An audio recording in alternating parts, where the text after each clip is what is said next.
Do you find your hair is dry no matter how much moisture you put into your hair? Well, today I'm going to be sharing with you 5 mistakes that you might be doing which is causing dryness into your hair, okay?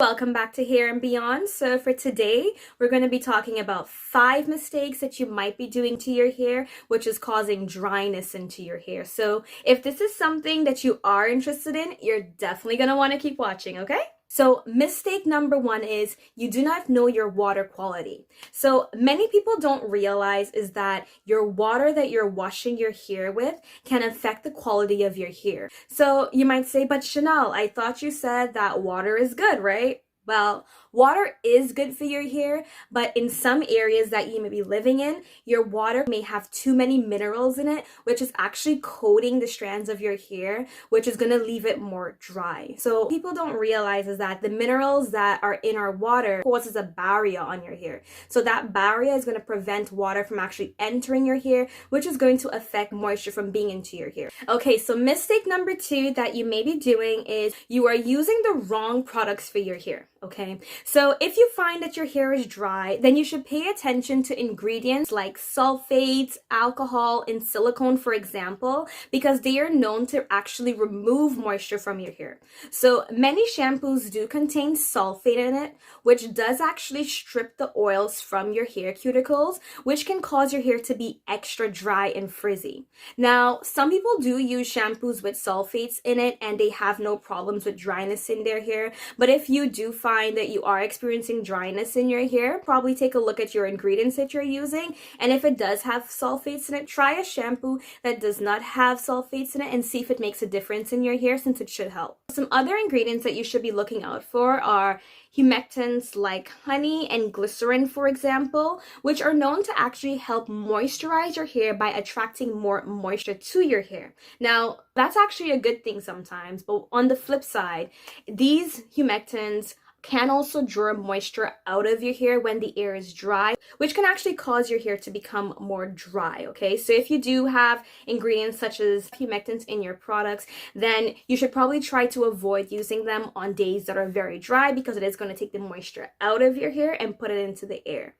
Now, mistake number 3 you may be doing is you may be rinsing your conditioner out of your hair with warm water, okay? Now, warm water tends to open up your cuticles, which does allow moisture to enter your hair.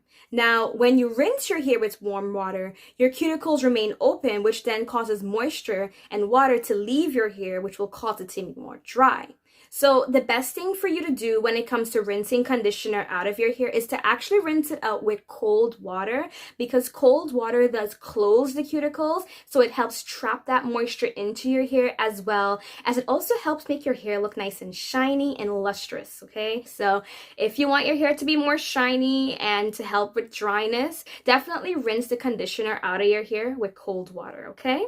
Now, mistake number 4 you might be doing is you are not moisturizing your hair enough. Now, doing this is actually causing dryness into your hair, because remember, you need to be moisturizing your hair every 2 to 3 days approximately if you find your hair does get dry easily. So if you have like high porosity hair like mine that does get dry easier, you're definitely going to want to be adding moisture to your hair more often, okay? Now, some might say my hair is in a protective hairstyle, I don't really need to be moisturizing it, right?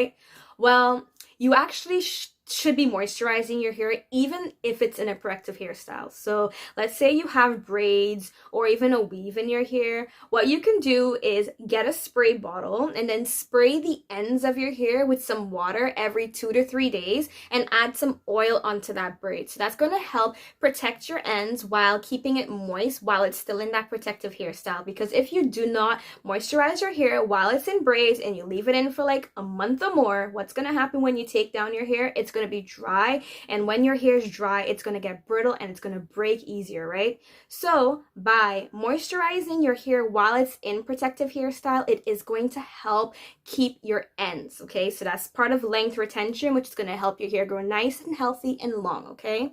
Now, if you do have your hair in a weave, I understand you might not want to wash your weave all the time, which you should wash your weave if it's human hair. It does help to keep the hair lasting nice and longer. But if you don't want to wet your hair every 3 to 4 days in a weave, what you can do is with that same spray bottle, you should spray your roots where your hair is, so that way you're moisturizing your braids while your hair is in a weave, okay? So if you do have that issue, trust me, you can still moisturize your hair, okay? Now, mistake number 5 you might be doing that is causing your hair to be dry is you are not styling your hair according to the weather.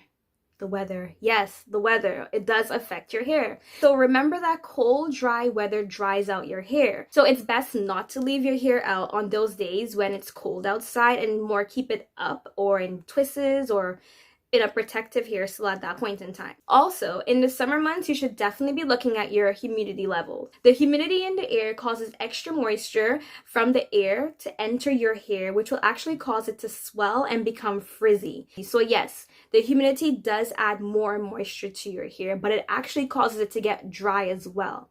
Now, how does it do that?